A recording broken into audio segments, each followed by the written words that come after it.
Phenyx Pro have announced their brand new active antenna combiner system for in-ear monitors, and it's a great way to combine up to 4 in-ear monitor systems to a single antenna. This is beneficial for multiple reasons, but the two most important ones is that one, it prevents you from having a bunch of antennas in a rack, which can cause dropouts and cause all sorts of issues with your in-ear monitors. Instead of having 4 antennas, you instead have 1 antenna. And the thing that's great about an antenna like this is that this is a directional antenna, so you can point this directly at the stage, and it will transmit to the musicians who are on the stage, and it'll reject the signal from back here, so it focuses the wireless to where you want it and rejects it from where you don't want it. This is their PAS 227X system, and it's by far the most affordable active antenna combiner that I've ever seen. As of the time of shooting, it's currently listed on Indiegogo for 15% off right now, so I will link to it down below if you are interested in checking it out early. Even if you're watching this in the future, I'll have links down below where you can check the system out for yourself. Phenyx Pro actually sent this over for me to check out, and I used it in my last 2 shows, and I'm going to share my experience with you. I do want to say many thanks to Phenyx Pro for sending this over and for sponsoring the video. As always, all the opinions in this video are my own. I've recommended Phenyx Pro products for a while. They do a great job at affordable wireless gear for musicians, and I'm always happy to work with them when they release a new product. You do want to watch this entire video because there are some common misconceptions about a system like this, and I'm going to give you some advice on some best practices and also answer some frequently asked questions I know a lot of people are going to ask. So be sure to stick around to the end of the video so you can find out about that. Also, at the end of the video, I will be doing a giveaway to one of my subscribers where you can get this system for yourself for just a single $1. So be sure to stick around to the end of the video so you can find out how you can win that. That's enough for the intro. Don't forget to subscribe if you're not already subscribed, and let's go ahead and get started.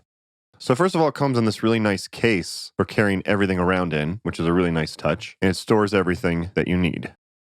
So first of all, you have the main antenna combiner right here. This is what you're going to plug your 4 in-ear monitors into, 4 antennas, which are going to combine into 1 antenna. It comes with the directional antenna as well, which is pretty crazy at this price point because most of the time you have to buy these separately. You have the power supply, you get some BNC cables, 4 of them are short ones, and then 1 longer one to go to the main antenna. And this is a nice touch that they threw in this little stand that you can mount the antenna to, which is really cool. It doesn't come up super tall, but still really nice that they threw that in so that you can put it on top of your in-ear monitor rack. So the general idea of this is that you're going to connect 4 of your in-ear monitor systems to this combiner, and it's going to combine into 1 antenna. So using the shorter BNC cables, you're going to connect to those 4 in the back here, and those are going to connect to your in-ear monitor systems. And then you have this longer one right here, which is going to go into this one, the antenna out, and that is going to plug into your directional antenna right here. That's ultimately what we're going to be doing.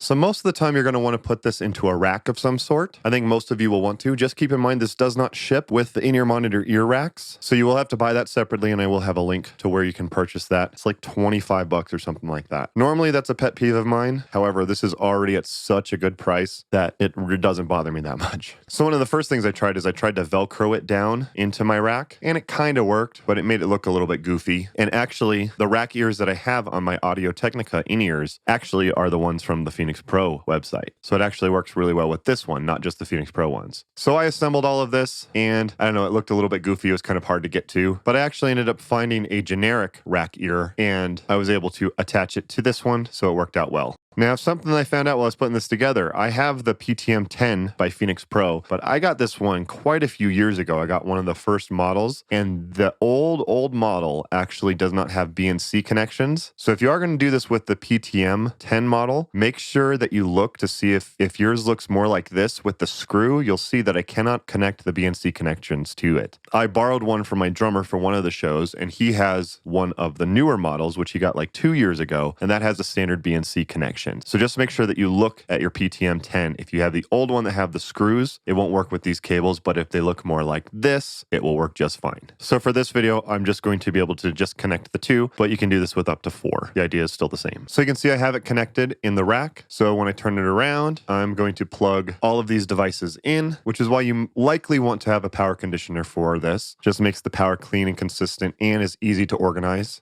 But then out of one of the BNC connections, I'm going to connect that to my Audio Technica in-ear monitor system. And then in another one, I'm going to connect that to my Sennheiser G4 system. And the cable length is actually quite nice because I can actually just tuck it underneath here. And it actually works really well with this shallow rack case that I have. I'll be sure to link to that down below if you're interested in this rack case that I have. And then what you're going to do is you're going to connect that longer BNC cable to the antenna out, and you're going to connect that to this antenna right here. And it's going to kind of look like this. It's nice that they give you this stand so you can set it up on top of your in-ear monitor rack. The stand doesn't rise that much, but again, it's still pretty nice to have this. And this is actually what I used at my shows. Generally, you want these around 6 feet high, but that's just more best practices, and I'll go over that a little bit later. I think the only thing that's a little bit awkward about this is that the power supply is pretty bulky because you have to have this part right here, so it kind of makes it a little bit tough to fit inside a rack. But I was able to fit it right here, kind of tuck it all to the side over here, and actually fit in quite well. So now that everything is connected, go ahead and power it up. And you'll see that you can see the input indicator right here when an IEM system is connected to it. I've just connected 2. I used 3 live. You can connect up to 4 with this system. The only controls you really have is that you have up and down for the gain settings right here. It's a little bit dim to see. I highly recommend that you leave this at 0 and start there. A lot of people think, oh, more gain is better, but you actually can overload in-ear monitor systems and other wireless if you set the gain too high. It depends on where you are on the stage and how long your cable runs are. I do recommend that most of the time you set this to 0 to start and only add more if you need it. I'll go over a little bit more in the best practices. But there you go. Pretty simple. And now this one antenna up here is feeding, in my case, just 2 in-ear monitors, but it can do up to 4, and I used 3 of them at both of my shows. So as of the time of shooting, it's currently listed on Indiegogo for 15% off, so you can grab it for $289 right now. This one includes the antenna combiner and the directional antenna and the case and the stand. Pretty insane deal that you get here. You'd also have a couple other ones if you do want to get it with like the PTM10, which is a great in-ear monitor system. They have different packs in here as well. With the Indiegogo campaign, they're also doing this points and redemption raffle as well, where you can get points for doing certain tasks and then you can win some other stuff from them. I will link to that down below, as well as to the main Indiegogo campaign. If you do happen to be watching this in the future, I will also link to where you can purchase it from the Phenyx Pro website. And if you do purchase anything from the Phenyx Pro website, you can use promo code ScottYuleMusic at checkout to get 5% off of your purchase. Details will be down below in the description. So I was able to use it at my last 2 shows, and now I'm going to share my experience with you of using them. Before I do that, if you are finding this video helpful, do me a favor and hit the thumbs up button. It's a free way to support the channel and feeds the YouTube algorithm gods, and I would appreciate it. Also consider subscribing if you want to see more videos like this in the future. So for both shows, it worked out great. On the first show, I was filling in with a band that I fill in sometimes called Top Shelf. Really great band. But I had 2 different systems that could connect to this, the Audio-Technica in-ear monitor system and the G4 by Sennheiser.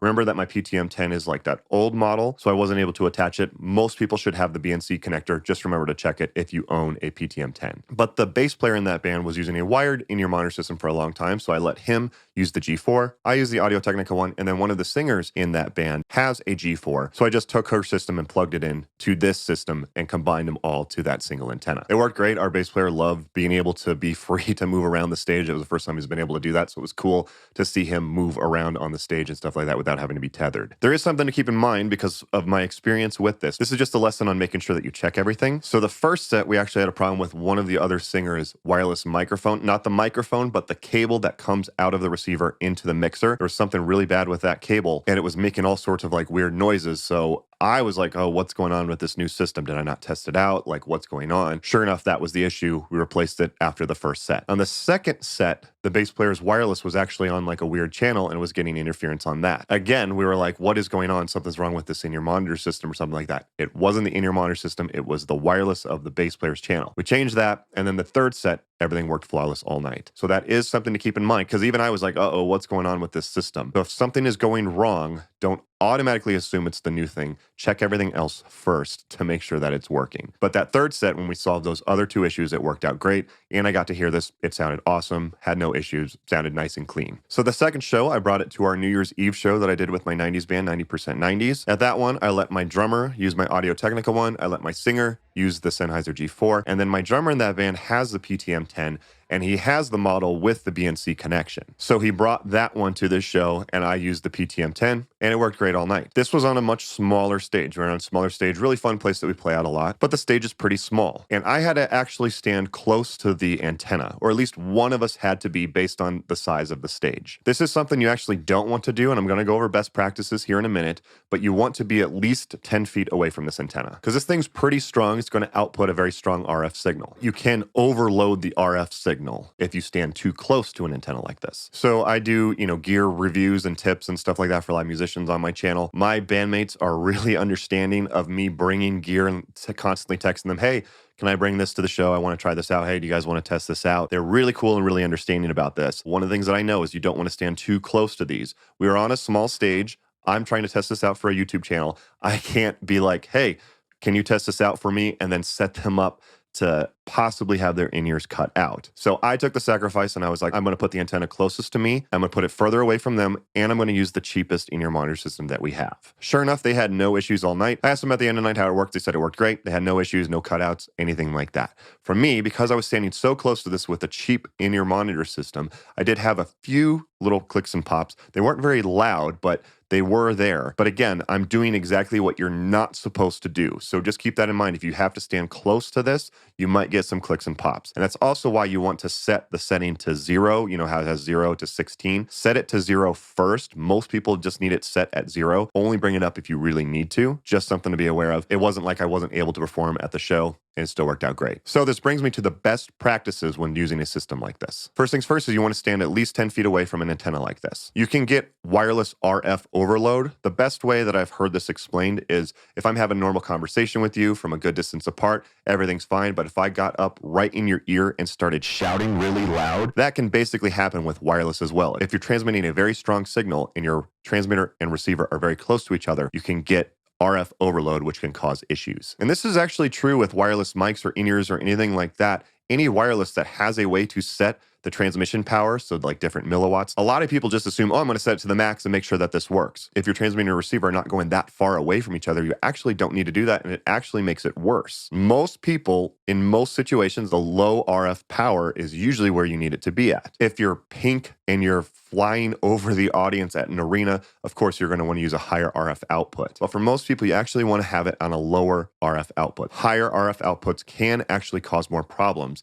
if you're in close proximity with the wireless. And because this is such a stronger output, sometimes what it can do, especially with cheap wireless, is it can almost like knock out the wireless. This is outputting such a strong signal, and it's a directed signal at all the musicians on the stage. Sometimes, especially with cheap wireless, it can make cheap wireless not work. Line of sight is always best. This is true for any wireless system. Line of sight from the transmitter to the receiver is always best. And something else to keep in mind is because this is a directional antenna, remember, it's going to focus the signal this way and reject the signal back here. Sometimes an omnidirectional antenna is going to be what you need. So at our New Year's Eve show, normally what we do when we play there is we have our mixer sitting right behind the drummer in the center of the stage, and then we all just kind of plug in our stuff and space it out a little bit. If I set this up at the back of the stage, I wouldn't be able to point this at us. So that's why I moved it off to the side of the stage so that I could cover the entire stage. If you're in a situation where your in-ear monitor rack is kind of like in the center of the stage by your drummer, in that case, you're going to want an omnidirectional mic because you want it to spread out over the stage. I do have a review going over an omnidirectional mic that I have. So when I go to a show, I will have an antenna like this, as well as the omnidirectional antenna, just in case, based on the situation that I'm in. And then just a common misunderstanding about this, people think that, oh, this is such a solid antenna, it's going to just solve all of my issues. If you have a wireless system and it's transmitting on 505.100 megahertz, and something in the venue is causing interference on 505.100 megahertz, using an antenna like this is not going to magically make that wireless frequency available. You have to do good RF frequency scanning and coordination and stuff like that. So be sure to do a scan if you can. I didn't even mean for that to rhyme. All right, so frequently asked questions I know I'm going to get. Can you use this for like wireless microphones and stuff like that? No, this is only for in-ear monitors. Phenyx Pro does have the PAS 225, which is a distribution system for wireless microphones. And I have a review going over that if that's what you're interested in. For combining microphones and guitars and stuff like that, you need a distribution system. For in-ear monitors, you need a combiner. Those are two separate things. I will link to the video about the Phenyx Pro distribution system for microphones and guitars and stuff like that down below, as well as at the end screen. Does this system only work with Phenyx Pro products? No, actually, combiners and distribution systems are actually brand agnostic, actually, as long as your systems transmit within the frequency range that it's meant to work with. So this one works with systems between 450 and 970 megahertz. As long as you have an in-ear monitor system that operates within that frequency range, you can use that. That's why I use my Audio-Technica one, the Sennheiser one, as well as the Phenyx Pro ones. And if you had ones by Shure or another company, you could also use those. If you have ones that are in 2.4 or 5.8 or anything like that, no, you would not be able to use that with this system. So can you just connect any system that operates within that wireless frequency range of 450 to 970, as long as it has a BNC connection in the back and the antenna comes off? So for example, this is an old Shure PSM 200. It's been discontinued, but a lot of people still use it. You can see that it's got an antenna here on the front, and this antenna does not come off. There's no BNC connections. This does operate in the 500 megahertz range, but the antenna does not come off, so I wouldn't be able to use it with that. How many systems can you use with this? You can either get 4 stereo in-ear monitor systems or 8 mono in-ear monitor systems. And the reason why is because there's a trick where you can use one stereo transmitter to send 2 separate mixes to 2 separate musicians, and they will each hear their own mono mixes. I have a video going over that if you're interested, but you can connect 4 different stereo in-ear monitor systems to this combiner, and then you could have 8 different body packs having 8 mono mixes. Again, if you want to find out more about it, be sure to watch my video about that. Does it provide power to the in-ear monitor system? Some of the more expensive ones will provide power to your in-ear monitor systems, which is really nice. This one is not advertised to, and it didn't send power to the PTM10 or my Audio-Technica one, but it did to my Sennheiser G4. I'm honestly not sure why. The G4 did work, and I used it at my first show. I didn't plug in the power at all. I just let it run the whole time, and it worked. It never dropped out. So just something to keep in mind.